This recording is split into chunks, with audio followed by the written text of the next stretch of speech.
All right, good afternoon, everyone. Getting ready to start our next track presentation.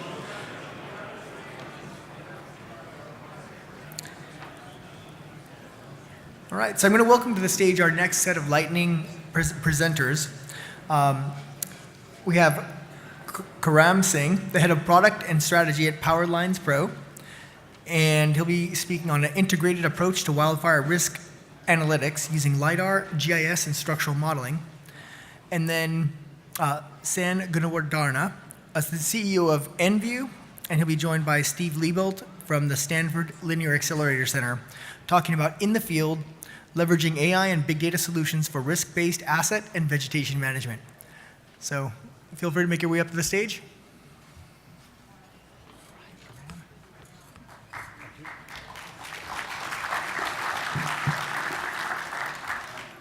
Right, thank you. As a child growing up in India, I grew up in a time where we lacked strict safety rules. So I remember playing as an 8-year-old in a construction site, falling over and getting hurt. My mom would tell me, she can take me to the doctor again and again, but the smart thing to do is not to get hurt in the first place. So I guess that is sort of the topic of my talk today. Prevention is better than cure. How can we prevent wildfires by reducing ignition risk? In my talk today, I want to focus on a few things. I know we've already heard from a lot of speakers and we have a lot of interesting ideas, and I know utilities are undertaking quite a few measures to address this. I want to discuss our approach and what makes us different and unique. In today's talk, I'll be explaining 3 things. How do we aim to improve wildfire risk assessment, bring everyone in the organization on this journey together, and then deliver in an enterprise organization by maximizing the time to value.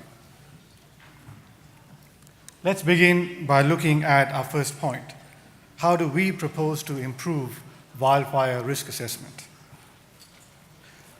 Just as a bit of a background, we started as a 3D cloud-based design modeling tool, creating accurate physical models of power line networks. Since then, we have evolved into a mature platform that can integrate large data sets across the organization. For example, we can create a network-wide structural model by combining data from LiDAR and GIS. What can the structural model do? There's quite a few things. For example, we can use it to calculate the loads on the pole, so we can actually see if a pole is going to fall over or not. We can use it to get the tension on the conductors. We can simulate the impact of temperature, how much are the conductors going to sag. We can simulate the impact of wind, how much are the conductors going to blow out in different wind conditions. Apart from that, we can also use it to predict asset failure. I want to emphasize that physical modeling is in our DNA, and all of the solutions we've built are built on top of this. So what does a structural model give us? As a starting point, it's actually quite easy to do clearance checks, such as compliance with GO 95 or other standards. Right? We can do clearance to the ground, clearance to vegetation, or clearance to other conductors. The key difference is that the model we build is editable. Why this is important, I'm going to explain a little bit further in my talk. Now, we believe that the network model needs to be dynamic. It can't just be a visual model. What I mean by that is we should be able to ask it a question and get a response back in real time. For example, what is going to happen to our network in a high wind situation or a high load situation? Or what if we want to do more than just comply with the minimum safety standards? What if we want to hold ourselves to a higher standard of safety? How many clearance violations would we have in that case? These are some of the questions we need to be able to ask our model and get an answer. Here is a quick video that shows us interrogating the model. The blue lines indicate the conductor blowout, and we can see that as we change the wind pressure, we get more clearance violations as shown by the red dots. We can also simulate a whole number of other things, such as the impact of temperature or different vegetation clearance and ground clearance requirements. Now, we can scale this up to a network-wide analysis as well, so that we can then focus on the areas that actually need to be prioritized for risk mitigation. Moving on from then, we can use this structural model to predict asset failure. We do this by looking at the loading conditions on the pole, the impact that any third-party attachments may actually have, the local conditions of weather, such as wind, rain, snow, hurricane, and the remaining pole strength. We can combine all these factors together to do a much more accurate risk assessment on the assets. Now, I mentioned earlier that the network model we build is editable. What that means is we can use this model to design and capture future changes to the network. This allows us to analyze the impact of these changes and address the risks before they occur. So prevention is better than cure. Now, apart from risk assessment, we can also use this model for risk treatment. How do we do that? Since we're using this model to design future changes to the network, we can enforce certain design standards. For example, we can restrict the use of certain conductor types or wooden poles in a high fire threat area. Another example of risk treatment is improving asset inspections. What I have on the screen is a screenshot of a tablet app that the field staff can use to enter inspection results and get on-the-spot feedback on whether to condemn a pole or not. So far, we have looked at how this model can improve risk assessment.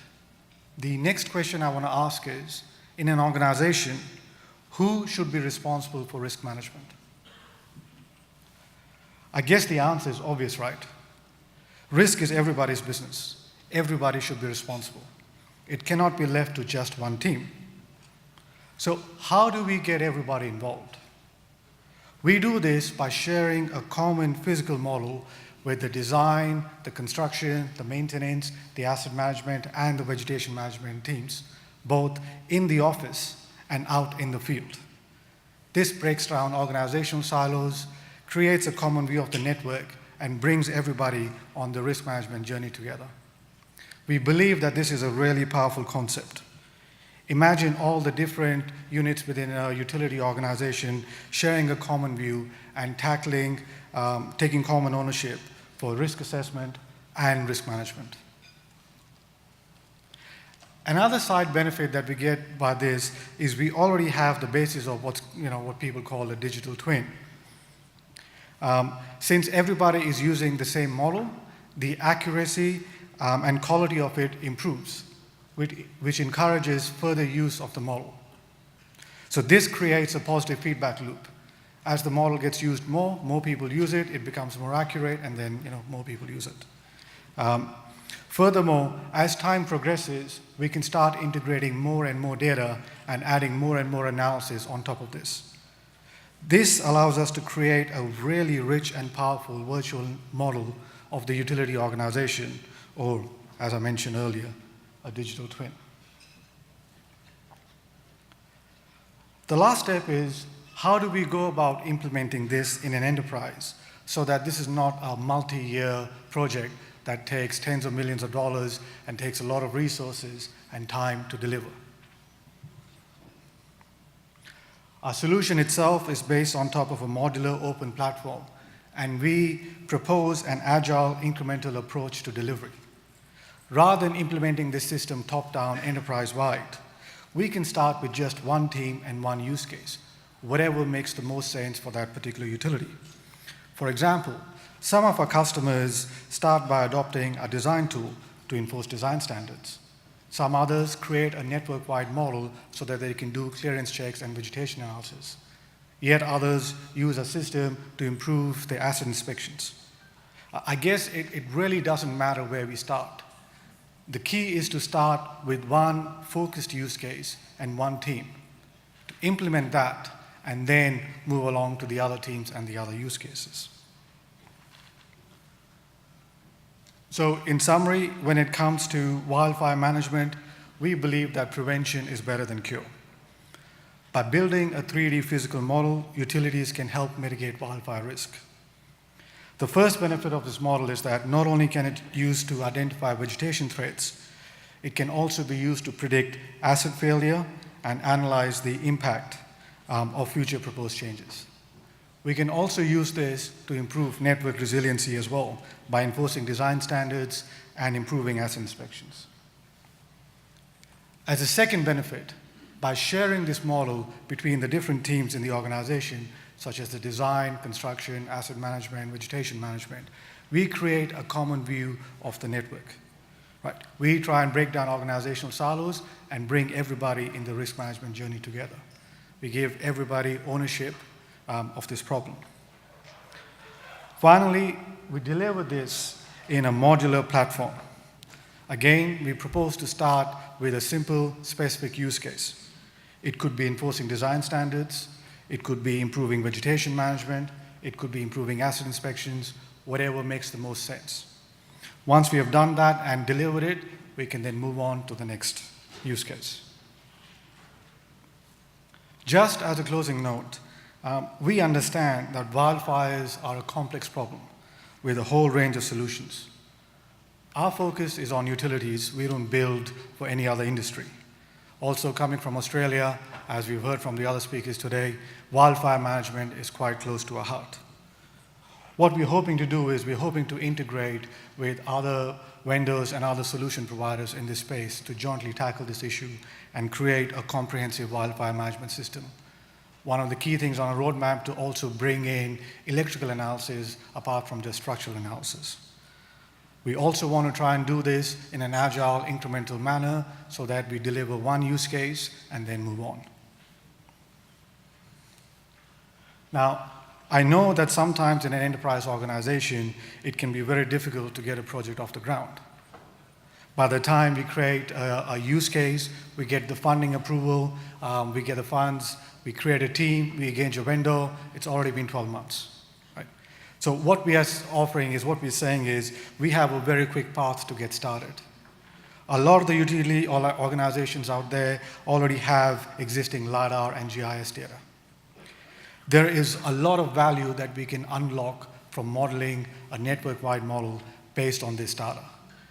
Even with a small subset, we can create this structural model, and utilities can play with it and see what benefits they can actually get from it. And if they see business value, then they can proceed. That's normally how most of our clients start, with a really simple proof of concept. Please feel free to contact me on my email if you have any further questions. Thank you for your time.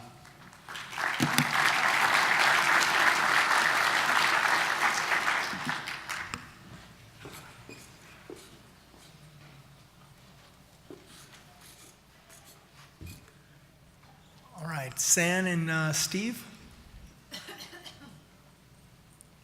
Outstanding.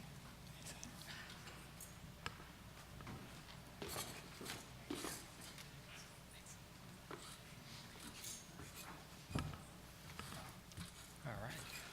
Ready for this, Steve? No. All right. Thanks, everyone. A quick question before we dive in. Clicker.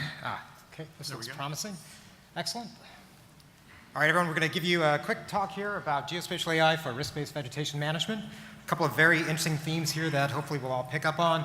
To kick off things, quick intro. Steve, would you like to please go ahead? Yeah, so I work for the SLAC National Accelerator Lab. I'm part of a group that has taken on vegetation management around our power lines. It's been an interesting learning curve. So. Excellent. Thanks, Steve. And my name is San Gunawardana, co-founder, CEO of Enview. We are a geospatial AI company. My background, very briefly, PhD at Stanford on machine learning. Afterwards, went overseas to Afghanistan, did a lot of threat prediction over there. Previous experience building imaging satellites with the Air Force, and then a lot of computer vision supercompute at NASA. And there's a couple of very interesting themes around big data and machine learning and the ability to bring it down to earth to do some very practical things. And we're excited to talk about those today. So this is not a new storyline. You've all heard this before. Devastating wildfires, they're the new norm. They don't have to be. We need a new generation of tools to fight and to prevent and predict these events.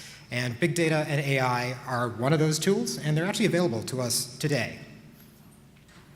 And as you've no doubt heard, AI can touch every part of the wildfire life cycle. Today, we're really going to focus on ignition, how to prevent ignition through the use of utility vegetation management.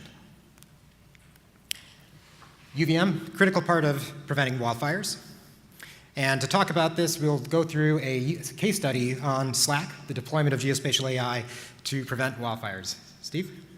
So at SLAC, we wanted to modernize our approach to UVM. SLAC, as I said, is the short for the SLAC National Accelerator Laboratory. We're a DOE lab, much like Lawrence Livermore and Lawrence Berkeley. We do a wide variety of science. We're operated by Stanford University, and we use a lot of electricity. DOE owns 5 1/3 miles of 230 kV lines, and SLAC is responsible for maintaining it. There's some challenges because there's some steep, heavily wooded terrain that it goes over. Couple deep canyons, loses 1,800 feet in elevation. Wide variety, as I said, of vegetation and terrain types. Some environmentally sensitive areas, county park, a biological preserve, and in places the vegetation is pretty dense, and there's high consequences for a failure, both to SLAC science and the surrounding community. I mean, we are right in the WUI. We are the definition of the wildland-urban interface.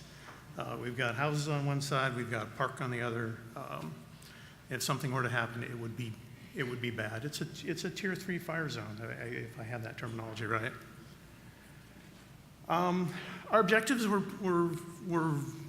kind of what you expect. We wanted to get an overview of identify encroaching vegetation, both fallen and growing. We wanted a baseline for future needs. We wanted to make sure that we used all the resources available, and we didn't want to have to wait for years or weeks or months. So back to Sam. Yeah, so the old way of doing UVM doesn't really scale to the new challenges that we're facing. LiDAR-based UVM, very common. A lot of folks using it. LiDAR is powerful. Essentially builds a 3D model of the world. Centimeter level accurate. You can see through vegetation. What's not to like? Well, there's a couple of challenges. LiDAR is a technology. It's a sensor. It's not a solution on its own. In fact, I'd go so far as to say it's actually a big data problem. Right? 64 million points on a linear mile of right-of-way, representing 4 gigabytes of data. When you start to scale this up to an IOU with tens of thousands of miles, you have a very big challenge. And legacy LiDAR processes are very manual. Right? 150 square kilometers of data can be collected within the span of an hour with a modern sensor, and this 150 square miles might take months to process. We live in a state that is tens of thousands of square miles. Right? Doing this the old way, not going to help us today. And this results in a very big opportunity cost. The opportunity cost here is it's threefold. The data is too complex and unwieldy to really action. And this uselessness is challenging. It also, the timeline hurts in that if we get a data set and we figure out what's wrong with it 6 months later, well, we've already missed the growing season, right? So all of this together represents a pain that we should work to solve for. And geospatial AI can enable this sort of grander vision that we're all here to share in together, this idea that there are new technologies, new solutions that can enable statewide solutions on a recurring basis. What is geospatial AI? Well, it's the application of advanced computing methods, big data, machine learning, pick your buzzword, to automatically look at a very large area and to identify things that are actionable. And what we're going to do now is present this case study, this story of a journey from collection to data to analytics all the way through the action in the field. And this is the really important part. Big data for its own sake really does not have much value. You want to action this stuff. You want to find something that is meaningful. So for SLAC here, it's about a 5-mile segment. This represents 37 spans, about 140 million points, 8 gigs of data. And there are some very interesting things that come out of a data set this size. So we've all seen the old world way of analyzing LiDAR data, and there's an army of people sitting in a back room, typically offshore, hand labeling millions of points. And using 3D computer vision, algorithms go through, find things. And we've all seen this sort of image time and time again, right? For the past 10 years, the idea of using computers to label point clouds has been really something that has been commonly talked about. And there are some advances here, like for example, the ability to throw compute at this allows it to be done relatively quickly, 25-ish minutes for a span with tens of millions of points in it. What gets really cool though is the ability to deploy this using some of our larger cloud compute capabilities that are out there. So in the old world, you would, if you double the size of your area, you would double the size of your workforce, or you would double the amount of time it takes. And what we see now here is using cloud compute and parallel computing, you can just start to dynamically turn on an arbitrary number of processes to run things in parallel. Tens and thousands of CPU and GPU cores. And this is a representation of what that looks like. Each of those green tiles was a segment of LiDAR data, multiple cores running in parallel on that to do it in parallel. So if you think about that SLAC data set, if it's 25 minutes per span times 40-some spans, that's a large number. When you run this stuff in parallel, that comes down orders of magnitude. Using, in this case, a very small data set, compute environment, 160 CPUs, some 72 odd GPUs.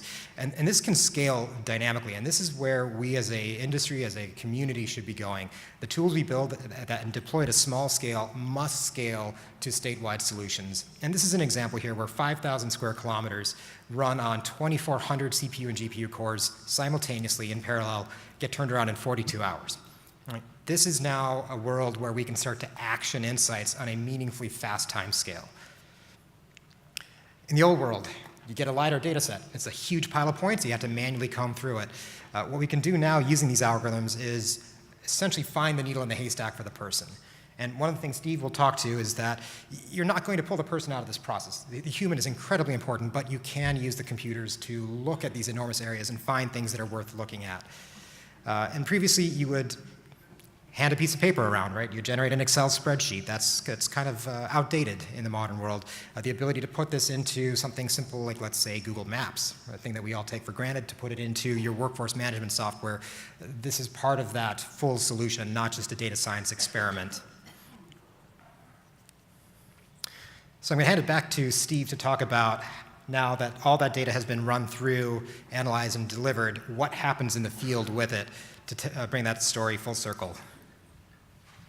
Yeah, so in contrast, so what did we do with all this data? You know, in contrast to some of the other speakers who've talked about having massive amounts of LiDAR data gathering dust, we use the information that we got out of this data almost daily. We're not overloaded, we're hungry for more. It's really, really very, very cool. One of the neat things is removing false positives. This is kind of a funny story. I'd forgotten about this until San brought it up. But when the helicopter was flown for the first LiDAR capture, someone in the helicopter looked at that circled area and said, "Oh my God, there's vegetation touching the conductor right now. Call them, turn it off." Right? Swear to God. He was fooled. It was an optical illusion. It is really, really hard to look at vegetation and a conductor and say how far things are apart, even when you're pretty close in a helicopter hovering over it. So this is enormously valuable. More important than that, though, is preventing false negatives. Okay, so here we have a section that was surveyed on the ground by certified utility line arborists, and they didn't flag anything that needed to be worked immediately. There we go. The LiDAR told a slightly different story. So the colors in there represent clearances from, say, 30 feet to, I think, the nearest is about 15. So it's not an emergency, but it was definitely something we wanted to prioritize. And without the LiDAR data, we might not have. We might have. I mean, I kind of knew about those trees, but I didn't know how close they were. And then the other thing is for just verifying that you got what you wanted to. So here is some data from the first run that was done, approximately a year ago. The red represents fall-in potential. The yellow represents clearance problems, potential grow-in. So we looked at that on the ground, visited, tagged some trees, marked some trees to pull out, and we got what we wanted. This is from the most recent LiDAR pass that they did for us, and there's a huge wondrous joy of relief, you know, that you got what you wanted.